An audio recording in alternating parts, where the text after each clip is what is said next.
Ողջույն, 106.5 FM հաճախականության եթերում մենք վերսկսում ենք Էկո անկյուն ռադիոնախագիծը։ Ես Կարեն Գրիգորյանն եմ, իսկ մեր տաղավարում այսօր հյուրընկալել եմ Էկովիլ արևային ընկերության համահիմնադիր եւ տնօրեն Վարդան Հովսեփյանին։ Բարև ձեզ, պարոն Հովսեփյան։ Ողջույն, Կարեն ջան։ Շատ ուրախ եմ, որ բավականին տևական դադարից հետո նորից վերսկսում ենք մեր Էկո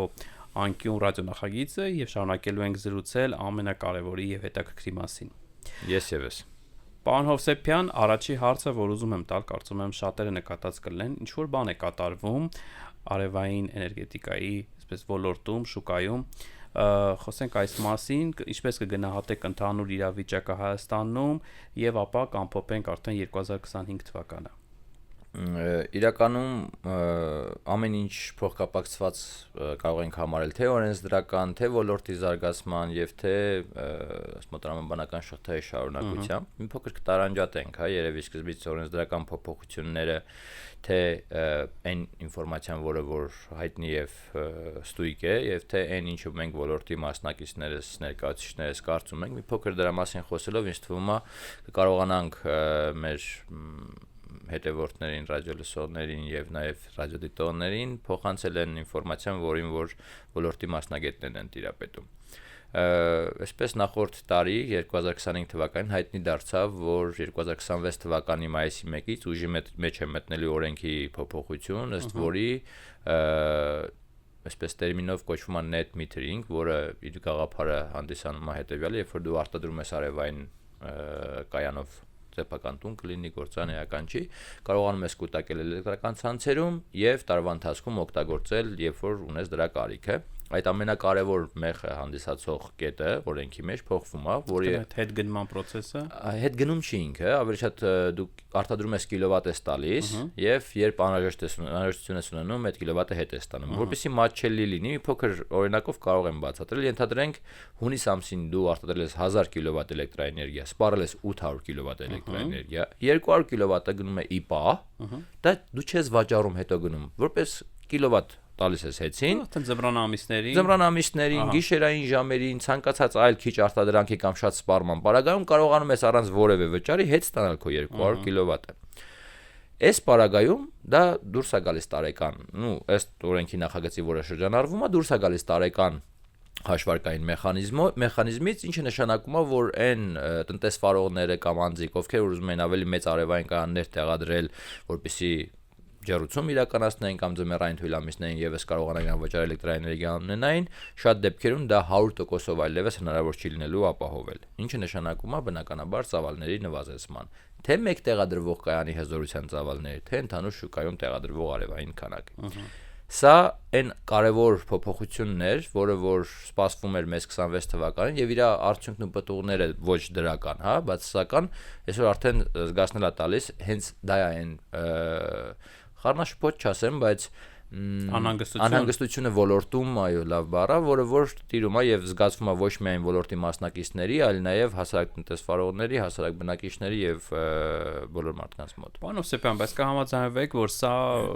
այսպես բացառիկ բան չէ, արևային ոլորտում, եթե նայենք միջազգային փորձը, նմանատիպ կրկնություններ, кейսեր ունեցել ենք նաեւ այլ երկրներում։ Միջազգային փորձը բավականին լավ ուսումնասիրվել է եւ մեր կողմից եւ ոլորտի ներկայացուցիչների, վստահ եմ նաեւ պետական այրերի կողմից ուսումնասիրված կլինի, եթե նույնիսկ մի փոքր բացեմ ճակատները, կասեմ, որ մենք եւս նպաստել ենք այդ ուսումնասիրությունները ավելի մատչելի լինելուն, ինքներս ներկայացել ենք շատ միջազգային դեպքեր, փորձեր, որոնք որ նմանատիպ են եւ զուգահեռ առաջարկել ենք լուծումներ եւս։ Դա ինչն է շատ կարեւոր։ Շատ կարեւոր է, որ մենք ոչ թե այսպես անհանգստություն եւ ինչու այսպես եղավ թեմայի մեջ ենք, այս հարցը բարձրացնում, այլ ինչպես սա լուծել թեմայի մեջ ենք այս հարցը բարձրացնում եւ այդ լուծումների փաթեթը առաջարկված է անցած տարվա կեսերից սկսած աշխատել ենք մեծ ինտենսիվության թե Էկովիլ ընկերությունը, թե ոլորտի այլ ներկայացուցիչներ, որպեսզի կարողանանք մեր ձայնը լսելի դարձնենք եւ այն լուծումները, որոնք որ առաջարկում ենք, ապացուցենք, ցույց տանք եւ դնենք սեղանին, որ ինքը շահավետ է թե մասնավորի, թե պետության, թե վերջնական օգտագործողի, այսինքն հասարակության համար։ Իհարկե, յուրաքանչյուր փոփոխություն իր հետ բերելու է որոշակի ներդրումներ, աշխատանքներ, ժամանակի ծախսեր, բայց հասկանալով կարևորությունը էներգետիկայի եւ հասկանալով մեր երկրի համար, մեր տարածաշրջանի համար նամանավանդ, այո, դրա առաջնային լինելը, կարծում եմ այդ աշխատանքը պետք է արվեր, այդ ներդրումներն էլ ու ներդրում պարտադիր չի պետության կողմից լինել։ Կային մասնավորներ, անհատներ, ֆոնդեր, որոնք որ պատրաստ էին ներդրումներին, ուղղակի որոշակի օրենսդրական փոփոխությունների փաթեթ պետք է լինի նաև աջակցություն պետական այրերի կողմից, որպեսզի այսպես մեկ սեղանի շուրջ նստելով որոշենք յուրաքանչյուր լավագույն լուծումը բոլոր կողմերի համար։ Այստեղ շատ կարևոր է, որ ժամանակահատվածը ինչի հետ համընկել ենք, մենք գիտակցում ենք, որ միայն մեր խնդիրը չի, հա, պետությունում մի շարք բազմաթիվ կարևոր հարցեր կան, քննարկումներ եւ լուծումների անհրաժեշտություն, բայց կարծում եմ էներգետիկան պետք է չանտեսվի եւ հույս ունենք, որ մեր ձայնը ավելի լսելի կլինի ու կարողանանք վերջապես այս խնդրին որոշակի այսպես հերթականությամբ քայլերի հերթականությամբ սկսենք լուծումներ տալ։ Հաշալի է։ Շարունակենք զրույցը, ամփոփենք 2025 թվականը, բավականին բուռն տարի էր ոչ միայն էներգետիկ ոլորտի համար, այլ մասնավորապես հենց Էկովիլ ընկերության համար։ Դուք նշեցիք դեր 10-ամյակը, բազմաթիվ միջոցառումներ, բազմաթիվ նախագծեր, ինչպես կգնահատեք 2025-ը։ 2025-ը թե արդյունքներով, թե կատարված աշխատանքներով, թե մեր ընկերության զարգացման այսպես իրավուղեցրում յուրահատուկ տարի էր եւ կրկին աճ գրանցելով ու դեպի ավելի բարձունքներ հաղթահարելու տարի էր։ Այսպես նախորդ թեմային, երբ որ միգուցե թվա բացասական լիցք կար, դա ապագայի մտավախության համար է ու կկրկնեմ, բազմիցս եմ նշել ու շատ հարթակներում, որ դա մեր ընկերության, մեր հոլդինգի, հա, ընկերությունների խմբին չի վերաբերվում, այդ ոլորտին է վերաբերում, որտեղ Էկովիլ ընկերությունը այսօր իշնորհիվ 10 տարիների քրտնաջան աշխատանքի կարող ենք ասել բացի բուն Հայաստանում արևային էներգետիկայով զբաղվելուց ունի նաև այլ ուղղություններ, որոնք որ փոխ լրացնում են մեկը մյուսին եւ ընկերությունը շատ առողջ եւ կայուն աճ ու զարգացում է գրանցում։ Մենք ունենք մասնաճյուղեր Եվրոպայում եւ Վրաստանում, մենք ունենք այլ ուղղություններ, կուտակիչների արտադրություն, որը որ շատ կարճ ժամանակում արդեն ապացուցեց իր կարևորությունը մեր երկրում եւ մեծ, այսպես մեծ էնտուզիազմով ուզում եմ ասեմ, որ մեծ ապագա է սպասվում այդ ուղղությանը եւ մի շարք այլ ուղղություններ եւ 25 թվականը այդ բոլոր ուղղությունների համահունչ զարգացման եւ ընդհանուր այսպես գլոբալ տեսանկյունից արդեն մեկ քայլ առաջի տարի կարող ենք համարել, իրականացեցինք մի շարք կարևորագույն նախագծեր, խոշոր նախագծեր ինչպես Հայաստանում, այնպես է Հայաստանից դուրս ու կարող եմ ասել, որ շատ յուրահատուկ ձեռքբերման մասին, որը որ մենք անվանեցինք 1 օրում 1 մեգավատ սկզբունք, այսինքն մենք կարողացանք 25 թվականի ընթացքում այդ շինարարության ժամանակ 8 լոկացիաներում իրականացնում ենք խոշոր համակարգային արևային կանոնների շինարարության գործընթացներ, որպեսզի ավելի հասկանալի լինի մասշտաբը, դա կարող ենք ասել, որ յուրաքանչյուր պրոյեկտը 7-8 եւ ավել հեկտար տարածքի վրա էր, սարերում, հա, այսպես տարբեր լոկացիաներում ու մեր հաշվարկով, երբ որ արդեն ամփոփում էինք աշխատանքները, գիտակցեցինք, որ 1 օրում տեղադրում ենք 1 մեգավատ արևային կայան, դա ֆանտաստիկ ձեռքբերում էր, այո։ Ու զուգահեռ իրականացրեցինք մի շարք պրոյեկտներ, ինչպես բիզնես կորպորատիվ հաճախորդների համար, այնպես է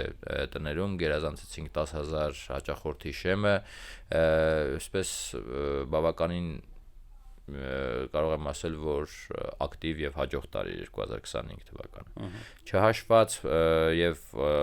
ամեն դեպքում նկատի ունենալով 26 թվականի փոփոխությունները, կարող եմ ասել, որ մեր տրամադրվածությունը եւ գերազանցելու անգամ, այո, 25 թվականի ցուցանիշները պահպանված են, դրված են նաեւ 26 թվականի մեր պլաններում եւ մեր արժեվ, այսպես ասեմ, եւ արդեն տարին նոր է սկսել, բայց ունեմ այդ վստահությունը, որ մենք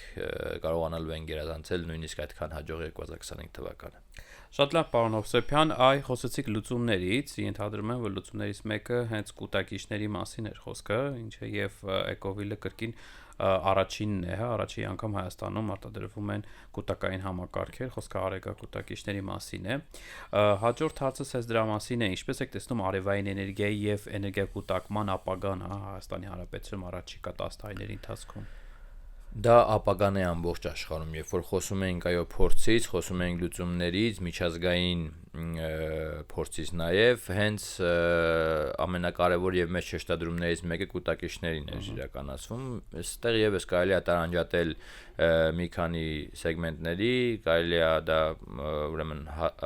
համակարգային մեծ կայանների համար կուտակիչներ, որը այսպես մասշտաբային շատ ավելի ծավալուն եւ հետաքրքիր պրոյեկտներ թե բիզնես թե ներդրումային տեսանկյուններից եւ փոքր կուտակիչներ տների կամ բիզնեսների համար իրենք յուրաքանչյուրը տարբեր դեր են խաղալու առաջինը լուծելու է խնդիրը համակարգի, պետության եւ լինելու է բիզնես պրոյեկտ, եթե պետությունը մասնակից լինի թե պետության համար, թե ներդրողների համար, այստեղ միայն օրենսդրական կարգավորումների, մի փոքր տեխնիկական հարցերի կարգավորումների հարցեր կան, որոնք որ քննարկվել են եւ լուծելի են, ուղղակի պետք է այդ ուղղությամբ քննադատ աշխատանք, թե մասնավորի, թե պետության կողմից միասին դա իրականացնելու։ Կարող ենք ենթադրել, որ առաջիկայում կուտակիչները պարտադիր են դառնալու արևային էներգիայի այսպես տեխնոլոգիաների հետ։ Այն օրենսդրական փաթեթը, որը այսօր քննարկման դրված է եւ պետքա սպասում ենք ամենայն դեպս, որ մայիսից պետքա ուժի մեջ մտնի, ինքը պարտադիր տար չունի, բայց մոտ ապագայում հաշվի առնելով նաև այն պահանջները, որոնք որ ունենալու են հաճախորդները, ինքը դառնալու է ոչ թե պարտադիր, այլ շատ ցանկալի։ Ու դա արդեն իմ նշածի երկրորդ հատվածն է, որ մարդիկ իրենց տաներում եւ բիզնեսներում տեղադրելու են կուտակիչներ, որը իրենց ապահովելու է ինչպես արդեն ֆինանսական խնայողություններ եւ հնարավորություններ, այնպես էլ չափազանց մեծ եւ կարեւոր կոմֆորտ հոսանքազրկումներից զերծ մնալու ազատվելու, որն է բերելու է համակարգային լուծման պետության համար, հա։ Այսօր որպեսզի ավելի հասկանալի լինի ինչպես է լուծելու այդ կուտակիչները, նամանավանդ մեծ կուտակիչների մասին որ խոսեցինք, շատ հակիրճ առանց տեխնիկական այսպես նյուանսների փորձեմ նկարագրել։ Մենք ունենք ավելցուկ ցերեկային ժամերին արտադրանքի, մենք ունենք անհրաժեշտություն հոսանքի պիկ ժամերին, օրինակ երեկոյան 7-ից 11-ը։ Ինչ անելու կուտակիչը տեղադրվելու է նույն արևայինների եւ պարտադիր չէ միայն արևայիններին։ Ներկայացիների մոտ կարա լինի, կարող է լինել մեծ ենթականներում, որը որ պետության համար պատկերացեք ինչքան ռազմավարական կարևոր նշանակություն է լուծելու, կուտակելու է ցերեկվա ավելցուկը եւ այն պիկ ժամերին, որ անհրաժեշտ է, հնարավորություն ունենալու օգտագործել։ Սա մի քանի ուղղությամբ մեծ խնդիրներ է լուծելու եւ վստահ եմ որ սա ապագան եւ լինելու աղակի ինչքան շուտ եւ ինչքան արագ ստեղ գործենք այնքան ավելի առաջ կլինենք եւ ավելի մեծ հնարավորություններ կունենանք էներգետիկ ոլորտը կանոնակարգելու եւ զարգացնելու։ Շատ է։ Պարոն Հովսեփյան, որքան թափանցիկ է այսօր արևային շուկան, կա արդյոք անարդար մրցակցություն նկատում եք նման բան։ Անարդար բառը շատ այսպես կտրուկ միգուցե հնչեց, ոչ այսպես բիզնես էթիկայի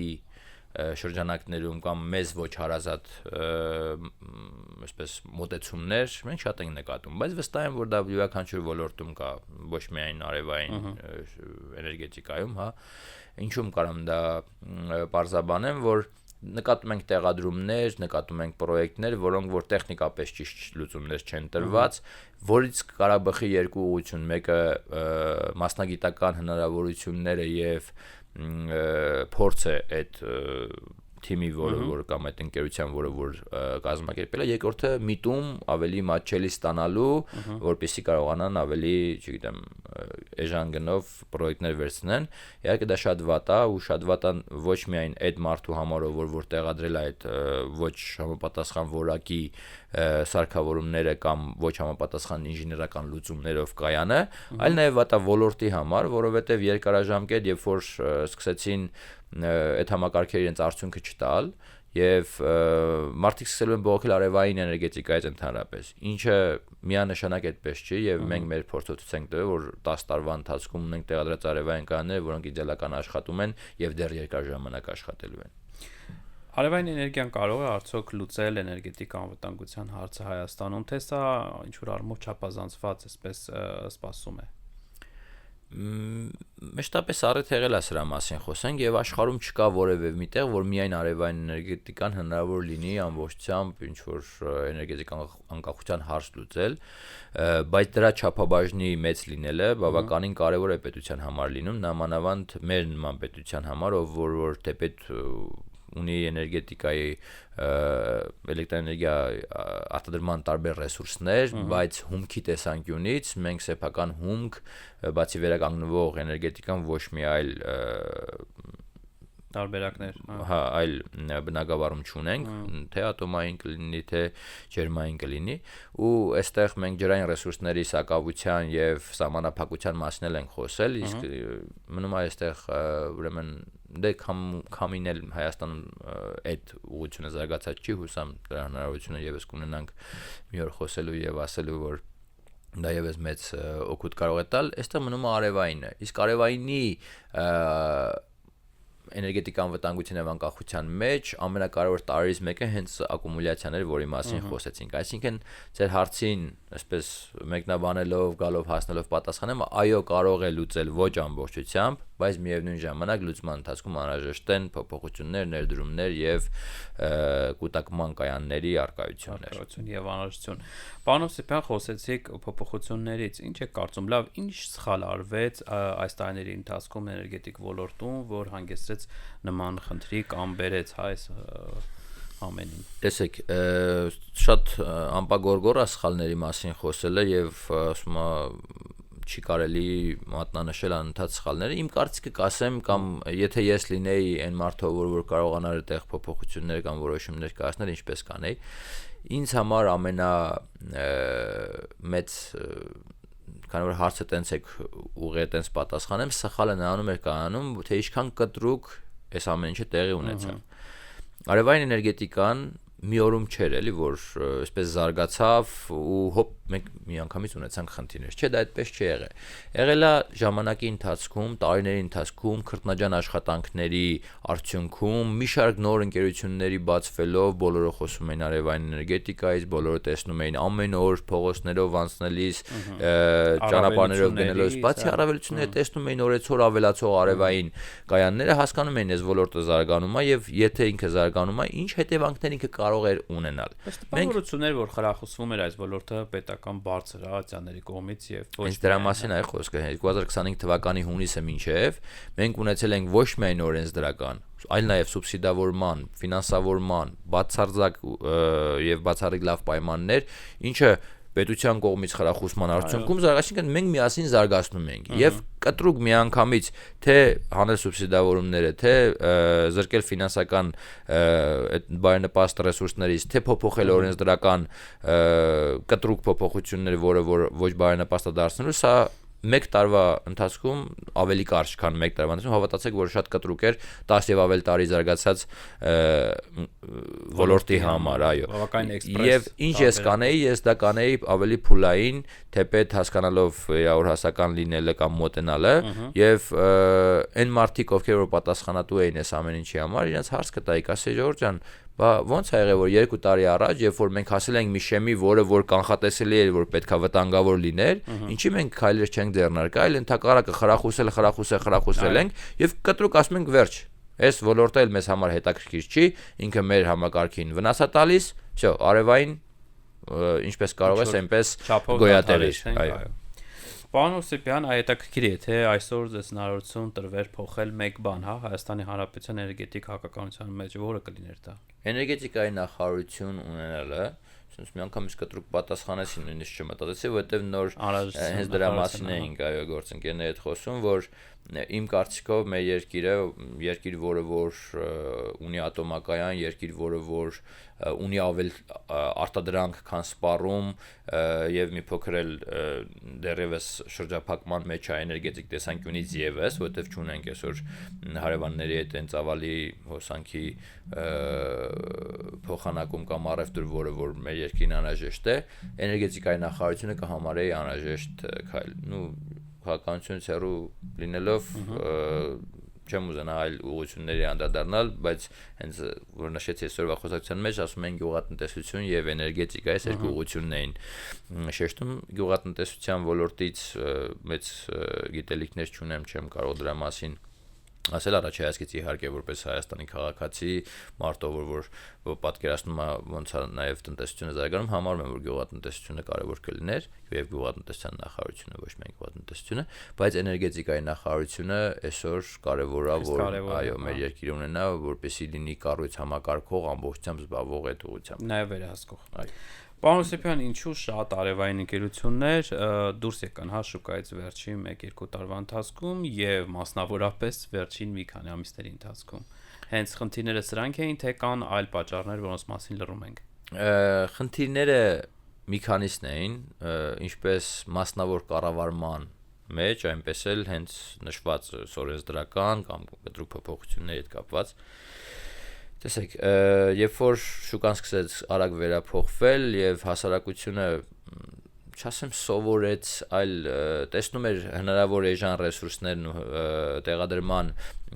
շահավետ պայմանները, այդ փոփոխությունների արդյունքում բնական էր, որ մի պահ պետք էր լինել վաճառքների անկումներ։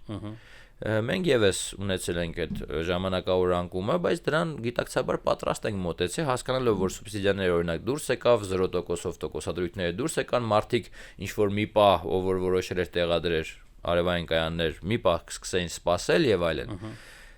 Կային մի շարք ընկերություններ, որոնք որ կամ պատրաստ չէին 1-2 ամիս այդ անկմանը, կամ համարեցին որ կարողանան կառավարել այդ անկումը եւ թե գնային սխալ քաղաքականություն, թե ապրանքների սխալ ընտրություններ, թե մենք մի անգամ առիթ ունեցանք խոսել արհեստական 0% տոկոսադրույքի մասին բանկերին միջնորդավճարներով եւ այլներով Եվ սխալ կառավարման արդյունքում ունեցան ֆինանսական հոսքերի եւ ֆինանսների կառավարման, այսպես միջազգային տերմիններով ասեմ, cash flow-ների խնդիրներ, հա։ Կարծում եմ այդ եղավ հիմնական խնդիրներից, որ շատ ընկերություններ չդիմացան։ Հետո մրցակցություններ բավականին ուժեղ եւ այդ մրցակցության մեջ երբ որ բոլորն էին տեղադրում արևային եւ շատ յուրաքանչյուր ընկերություն իր մասնաբաժինը ունենում էր, երբ որ ընդհանուր քչացավ տեղադրման քանակը, բայց ընկերությունների թիվը նույնը մնաց, բնականաբար մրցակցությունը էլ ավելի թեժ դարձավ։ Մենք ունենք մի շարք համայնքներում, այդ ինչ եմ ասում, համայնքներում, մարզերում արևային ընկերություններ, լոկալ փոքրիկ ընկերություններ, որոնք որ եւ անհետանում են։ Հա, այսօրվա դրությամբ դրանք տասնյակ ընկերություններ են, որոնք որ հայտնվել անհետացել են եւ մեր հանրություն շատ մեծ հատված արդեն գիտակցում է դրա ռիսկերը եւս որ այն ընկերությունը որ 20-25 տարվա համար նախատեսված համակարգը իր համար տեղադրի այլևս գոյություն չունի ու երևի երրորդն է նշեմ որ մեծ ընկերություններին ավելի շատ սկսեցին վստահել հաշվի առնելով փոփոխությունները որոնք որ պետքա լինեն որպեսզի այդ ընկերությունները շարունակեն սպասարկել եւ անխափան իրենց համակարգերը կարողանան աշխատել։ Պարոն Հովսեփյան կարող ենք համարել որ այն թողված ժառանգությունը, հա, այդ ընկերությունների այսօր սպասարկվում են հենց խոշոր ընկերությունների կողմից եւ ամբողջ պատասխանատվությունը ոչ անմիջական, բայց դուք եք կրում։ Դա պատասխանատվության մասին չի միայն խոսքը։ Մենք այսօր կներեք, բայց բարեգործական ընկերություն չենք եւ այդ սպասարկումները վճարովի են անում բնականաբար։ Դա եկամուտի մասին է, միևնույն ժամանակ կարգաբերելու եւ անվտանգ դարձնելու են համակարգերը։ Կան մի շարք այդպիսի կայաններ, որոնք մենք չենք տեղադրել, սպասարկում ենք։ Կան բազումները, որոնք որ տեխնիկապես շատ սխալ լուծումներով են եւ նույնիսկ անվտանգության տեսանկյունից սխալ լուծումներով են եղել եւ Փառք Աստծո չենք ունեցել դեպքեր, որոնք որ լուրջ խնդիրների կհանգեցնի։ Այո։ Բայց այստեղ խնդիրն նրանում է կանում, որ նամանավանդ ինչ փոքր գյուղական ավելի հեռու սահմանամերձ նման հատվածներում, որտեղ որ մարդիկ արվային կայանը դրել են բացարձակապես ֆինանսական խնայողությունը հաշվելով եւ ապահովելով եւ պատրաստ չեն վճարել սպասարկման համար, որտեղ իրանք կարծել են որ տեղադրեն, հետո սպասարկելու այդ ընկերությունը չկան, իրանք նույնիսկ չեն դիմում մեծ ընկերությունների համարելով որ իրանք կարողանան այն խնդիրները, որոնք որ առաջանա ինքնուրույն կամ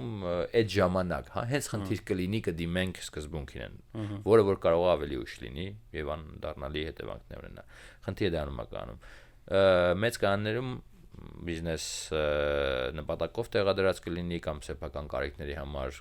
արտադրամասերում գործարաններում մի փոքր ավելի բիզնես մոդելով են մոտենում, հա, գործարանները համարելով, որ այդ ներդրումը պետքա պաշտպանվի, դրա համար պետքա սպասարկում, դրա համար պետքա պրոֆեսիոնալ անձնակազմ, որ հետևելու է իրենց հետևողական աշխատանք։ Ցանկանամ, որ եթե մեզ լսում են մարդիկ, ովքեր ունեն արևային կայաններ, տեսեք, այստեղ հարցը Էկովիլը կամ այլ ընկերությունը չի, բայց սպասարկման համար մի շարք ընկերություններ ունեն փաթեթներ, անպայման դիմեն, չգիտեմ, կամ ամսական հիմունքներով սպասարկման փաթեթներ վերցնելու կամ գոնե այսպես ստուգման համար, որպեսզի մալուխները ստուգվի, վահանակները, ինվերտորները, անջատիչ ապահովիչները, այն գոնե 2 անգամ մաքրվի կայանը։ Մաքրվել է եւս շատ կարեւոր է, գոնե մենք օրինակ երբ որ ասում են մենք ինքներս կանենք, մենք առանց որևէ վճարի սովորացնում ենք ինչպես պետք է, որպեսզի չվնասեն, հա, համակարգը, որտեղ դե էլ որոշակի նյուանսներ կա։ Բայց անկախ ամեն ինչից ոնց որ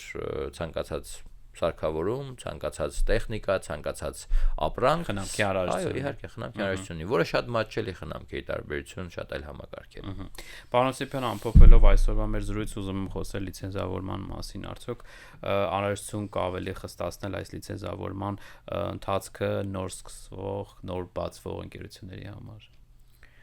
Մինչ լիցենզավորման խստացումը ես ինֆորմացիա չունեմ հստակ, բայց այն քանակ ընկերությունների եւ այն մասշտաբը ընկերությունների, որ կան, ամենափոքրից ամենամեծ, ես չգիտեմ, արդյոք վերահսկումը բոլորը անհրաժեշտ լիցենզիաներն ունեն, թե չունեն, ով է վերահսկում դա, ես որ ասում եմ, իրավասու չեմ դրա մասին ոչ խոսելու, ոչ ասելու, ոչ տեսնելու, բայց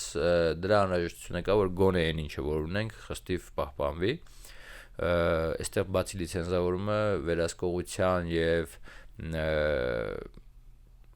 մարմին, որը որ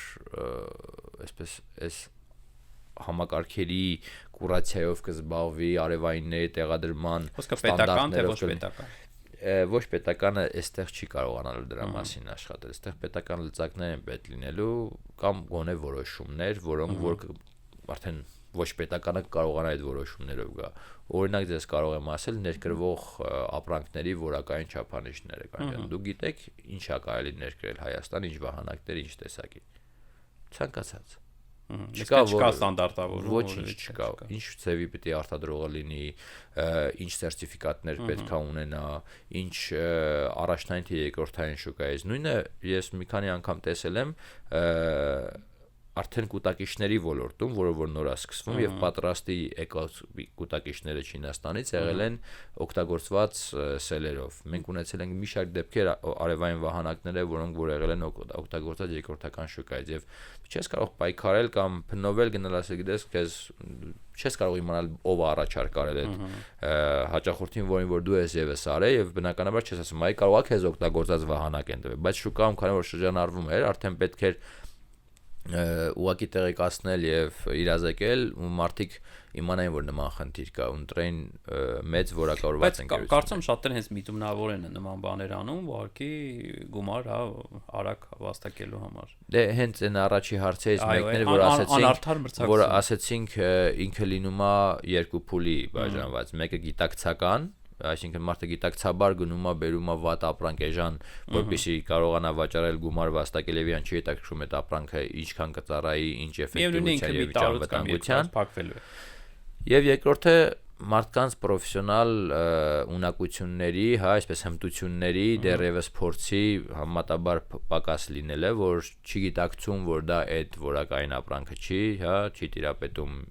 տեխնիկական են ամենակարևոր նյուանսներին դեռևս փոքր նորաստեղծ ընկերությունը։ Երկու տարբերակն է կարա լինի։ Ես ուզում եմ հանկարծ մոլորության մեջ չգցենք մեր հանրությանը, որպեսզի մտածեն միայն մեծերն են եւ վերջ։ Կան մի քանի մենք էլ ենք հանդիպել փոքր ընկերություններ, որոնք որ ճիշտ ու վրա են, բայց այսքանի մեջ կարողանալ կողմնորոշվել եւ ընտրելը շատ դժվար է լինելու, որոնք են այդ ճիշտ ու վրա գտնվող ընկերությունները։